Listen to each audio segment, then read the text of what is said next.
PM Modi को compromised बोलकर फंस गए राहुल गांधी। बीजेपी ने गांधी परिवार के कॉम्प्रोमाइज्ड इतिहास की कौन सी फाइल खोल दी? नेहरू से लेकर इंदिरा तक सबको विदेशी सीक्रेट एजेंसियों का एजेंट क्यों बता रही है टीम मोदी? क्या राज खोला? पैसे देकर मोदी का एआई समिट बदनाम कराने चली थी क्या कांग्रेस? सोशल मीडिया पर वायरल वीडियो का सच क्या है, अब इसका चैप्टर। राहुल गांधी का पूरा फोकस इस पर है कि कैसे भी करके पीएम मोदी को घेरना है, लेकिन इस चक्कर में बार बार वो कांग्रेस के ही छीछा लेदर करवाते हैं। राहुल गांधी कभी अमेरिका के साथ ट्रेड डील रद्द करने की चुनौती देते हैं। सोचिए कैसी कैसी बात करते हैं कि अगर मोदी में हिम्मत है तो ट्रेड डील रद्द करके दिखाएं। मोदी क्या करें? ट्रंप को फोन करके बोलेंगे भाई हम ट्रेड डील कैंसिल कर रहे हैं, तो पूछेगा क्यों? तो राहुल गांधी ने मुझे चैलेंज दिया इसलिए कैंसिल कर रहा हूं। कैसी बात करते हैं जी राहुल गांधी। कभी कह देते हैं कि पीएम मोदी की आंखों में डर दिख रहा है। राहुल गांधी के आरोपों पर कांग्रेस के नेता लहालोट भी हो जाते कि बाप रे बाप क्या बोल दिए राहुल जी आप। लेकिन आज सबकी हवाइयां उड़ी हुई हैं, क्योंकि जो राहुल गांधी कभी कहते हैं कि पीएम मोदी पर दबाव है, पीएम मोदी को चोक कर दिया, पीएम मोदी फंस गए, मोदी इज कॉम्प्रोमाइज्ड, उन पर आज बीजेपी ने भयंकर पलटवार किया है। बीजेपी ने सिर्फ राहुल ही नहीं बल्कि पूरे गांधी नेहरू परिवार को कॉम्प्रोमाइज्ड बता दिया और उसके इतिहास का चैप्टर खोल दिया। बीजेपी ने जवाहरलाल नेहरू से लेकर इंदिरा तक और राजीव गांधी से लेकर सोनिया तक सभी पर देश हित को कॉम्प्रोमाइज करने का आरोप लगा दिया। बीजेपी क्या क्या कह रही है सुन लीजिए आप। बीजेपी कह रही है कि गांधी परिवार कॉम्प्रोमाइज मिशन के तहत काम करता है। पूरा गांधी परिवार कॉम्प्रोमाइज परिवार है। राहुल गांधी विदेशी ताकतों के हाथ की कठपुतली है, बीजेपी आरोप लगा रही है।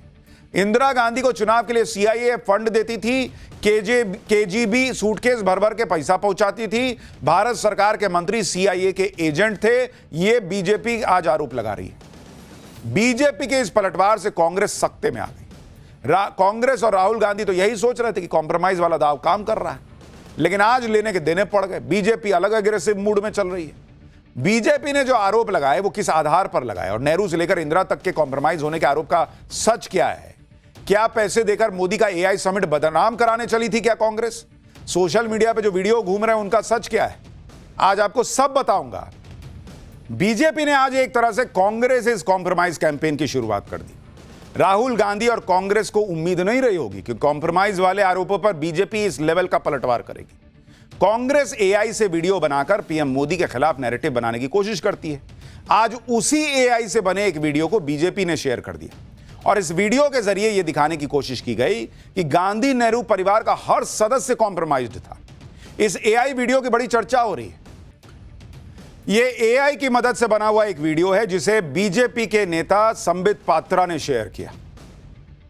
बीजेपी ने कांग्रेस पर उसी हथियार से पलटवार किया है जिससे कांग्रेस करती है। केंद्रीय मंत्री पीयूष गोयल ने तो सीधा राहुल गांधी पर अटैक किया। पीयूष गोयल ने क्या कहा है वो सुनिए, फिर आपको बताऊंगा कि बीजेपी ने गांधी परिवार के कॉम्प्रोमाइज्ड इतिहास की कौन कौन सी फाइल खोली। राहुल गांधी यानी कॉम्प्रोमाइज। गांधी परिवार पूरी तरीके से एक कॉम्प्रोमाइज्ड परिवार है।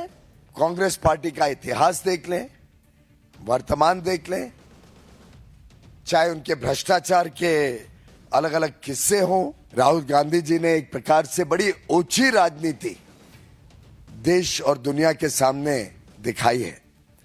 एक प्रकार से फॉरेन पावर्स के पपेट के रूप में he is nothing but a puppet of anti India forces. BJP एक के बाद एक वीडियो शेयर करती चली गई। कांग्रेस के कॉम्प्रोमाइज्ड इतिहास का चैप्टर खोल रही है, यह बताती चली गई। यह आरोप लगा रही है कि नेहरू और इंदिरा के दौर में कैसे विदेशी एजेंसियों का दखल भारत में था। बीजेपी ने the man who kept the secrets के हवाले से यह आरोप लगाया। यह किताब 1966 से 1973 तक सीआईए के डायरेक्टर रहे रिचर्ड हेल्म्स की बायोग्राफी है, जिसके मुताबिक इंदिरा गांधी के दौर में भारत सरकार के कुछ मंत्री अमेरिकी खुफिया एजेंसी सीआईए के एजेंट थे। यह इस किताब का दावा है। किताब में लिखा है कि अगस्त 1971 में राष्ट्रपति निक्सन को भेजी रिपोर्ट में कहा गया था कि भारत सरकार की कैबिनेट में एक सीआईए एजेंट है। वो एजेंट भारत सरकार की कैबिनेट से जानकारी भेजता रहता था और इस बात से बेखबर कि उसकी पहचान खुल सकती है। दिसंबर 1971 में अमेरिकी national security advisor Henry Kissinger इस एजेंट से बांग्लादेश को लेकर भारत की तैयारियों के बारे में जानकारी मांगी। इंदिरा गांधी कैबिनेट में सीआईए एजेंट ने अगले ही दिन जानकारी भेजी कि भारत पूर्वी पाकिस्तान पर हमला करेगा। The man who kept the secrets, इस किताब में यह बातें लिखी गई हैं जिसे बीजेपी आधार बनाकर आरोप लगा रही है। यह किताब उस समय भारत में उपलब्ध नहीं थी और इस किताब में बताए गए तथ्यों से उस समय भारत की राजनीति में तूफान आ गया था। हर तरफ इसी बात की चर्चा थी कि भारत सरकार का कौन सा मंत्री CIA का जासूस है, भाई अमेरिका का जासूस है। बीजेपी नेता सुधांशु त्रिवेदी ने जवाहरलाल नेहरू से जुड़ी फाइल भी खोल दी। नेहरू के दौर में भारत में कैसे विदेशी ताकतों का दखल होता था, इसको लेकर सुधांशु त्रिवेदी ने इंटेलिजेंस लेखक पॉल M. मैकगर की किताब spying in south Asia, Britain, the United states and India secret cold war का हवाला देते हुए कहा कि नेहरू के दौर में CIA ने भारत सरकार के अंदर अपना एसेट यानी जासूस तैयार करने में कामयाबी हासिल कर ली थी। 1940 से 1950 के बीच नेहरू के स्पेशल असिस्टेंट रहे M.O. मथाई पर CIA के लिए काम करने का आरोप है। नेहरू के बायोग्राफर के मुताबिक 1946 से 1959 तक नेहरू सेक्रेटेरिएट से पास हर पेपर CIA के पास पहुंचता था। 1960 में भारत में अमेरिका के एक डिप्लोमेट ने कहा था कि नई दिल्ली में CIA स्टेशन भारत सरकार का हर डॉक्यूमेंट हासिल कर सकता है। यानी नेहरू के दौर में CIA खुला दावा करता था कि वो भारत सरकार का हर डॉक्यूमेंट जो चाहता है वो ले लेता है। और इसीलिए बीजेपी कह रही है कि नेहरू कॉम्प्रोमाइज्ड थे। इसी को आधार बना के आरोप लगा रही है। कांग्रेस और पूरी गांधी नेहरू फैमिली को कॉम्प्रोमाइज्ड बता रही है बीजेपी। कांग्रेस के दौर में सिर्फ अमेरिका ही नहीं बल्कि रूस की सीक्रेट एजेंसी, उसका भी भारत में भयंकर दखल रहा, यह भी आरोप लग रहा है। नेहरू के दौर में यह आरोप भी लगे कि रूसी एजेंसी KGB जैसे चाहती थी वैसे सरकार चलती थी। क्रिस्टोफर एंड्रयू और विसिली मित्रोखिन की किताब the world was going our way, the KGB and the battle for the third world के मुताबिक नेहरू और IB को पता ही नहीं था कि मॉस्को में भारत के दूतावास में KGB ने कितनी घुसपैठ कर ली थी। KGB ने भारतीय अधिकारियों को हनी ट्रैप में फंसा लिया था। KGB भारत के अधिकारियों को महीने का भत्ता तक देती थी। अच्छा काम करने पर अधिकारियों की सैलरी बढ़ा देती थी। 1954 में KGB अधिकारियों को 4,000 रुपए महीने सैलरी देती थी।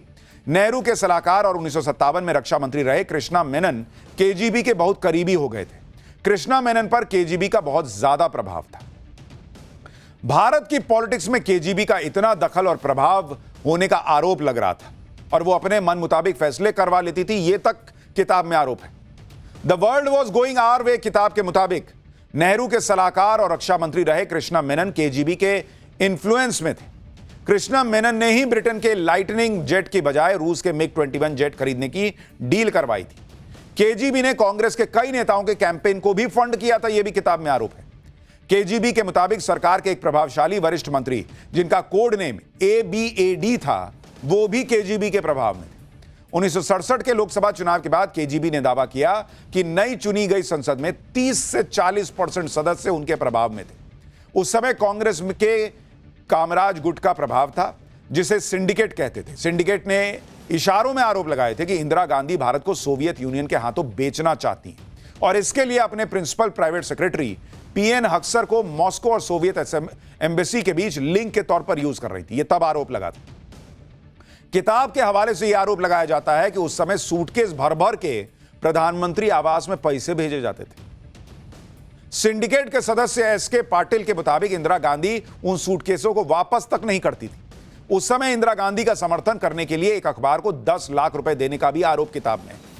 1970 के शुरुआत में भारत में KGB का प्रभाव दुनिया के किसी भी देश से ज्यादा हो गया था। KGB का दावा है कि उसने 1972 में भारत के अखबारों में 3,789 आर्टिकल प्लांट करवाए थे। आप सोचिए कैसे कैसे आरोप किताब में लिखे हुए हैं और उन्हीं को आज बीजेपी उठा के ले आई, बोली कि पूरा गांधी नेहरू परिवार ही कॉम्प्रोमाइज्ड है। ये क्या दूसरे को कॉम्प्रोमाइज्ड बोलेगी? आप सोचिए कि KGB का, जो रूस की खुफिया एजेंसी है, उसका कितना प्रभाव रहा होगा संसद से लेकर सरकार तक, अगर यह आरोप जो किताब में है उनको सही माना जाए। बीजेपी ने आज यही आरोप फिर से दोहराए कि कैसे CIA से लेकर KGB के आगे गांधी परिवार कॉम्प्रोमाइज्ड था। सुनिए बीजेपी के आरोपों।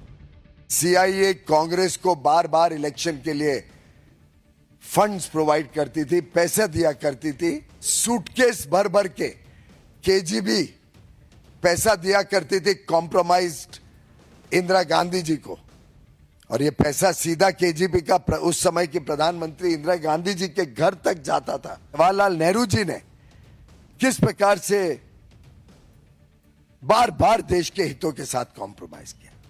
उनका सेक्रेटेरिएट तो कहा जाता है एक ओपन बुक था CIA और KGB के लिए। कांग्रेस का यही वो कॉम्प्रोमाइज इतिहास या आरोप है जो बीजेपी खोल रही है। राहुल गांधी आरोप लगा रहे हैं कि पीएम मोदी अमेरिका के दबाव में आ गए। एक तरह से कह रहे हैं कि भारत की पॉलिसी मेकिंग में अमेरिका का दखल है।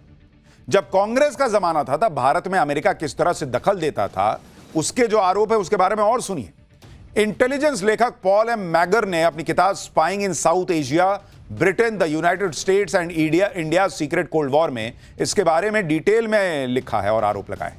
पॉल एम मैगर ने भारत में अमेरिकी राजदूत डैनियल पैट्रिक मोनिहान की किताब का जिक्र किया और कहा कि डैनियल पैट्रिक मोनिहान ने 1978 में अपने मेमोयर अ डेंजरस प्लेस में कंफर्म किया है कि CIA ने 2 बार भारत की राजनीति में दखल दिया।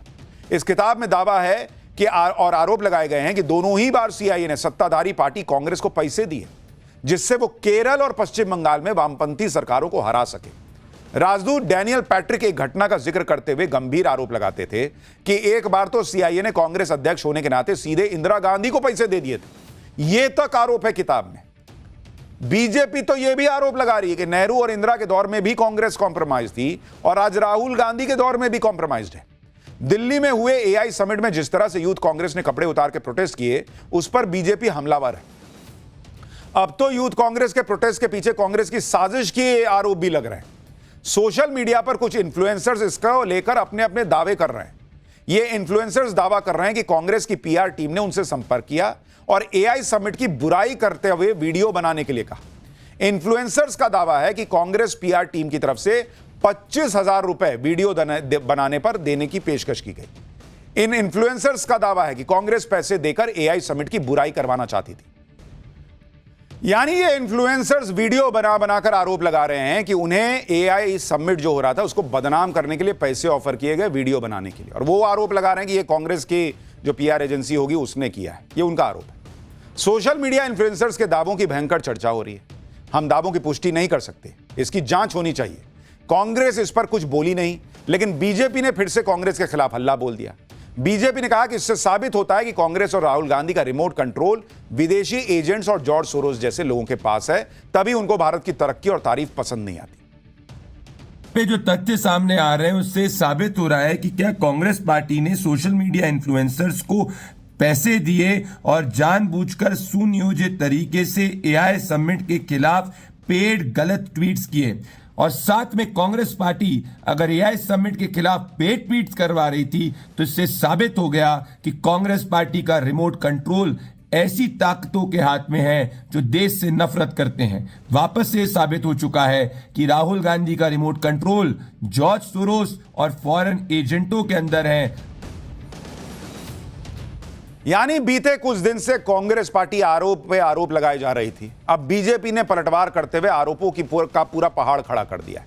लेकिन एक सवाल है कि अगर राहुल गांधी कॉम्प्रोमाइज्ड हैं, गांधी परिवार कॉम्प्रोमाइज्ड है, तो उन पर कानूनी एक्शन कब होगा? वो बीजेपी सरकार क्यों नहीं करती?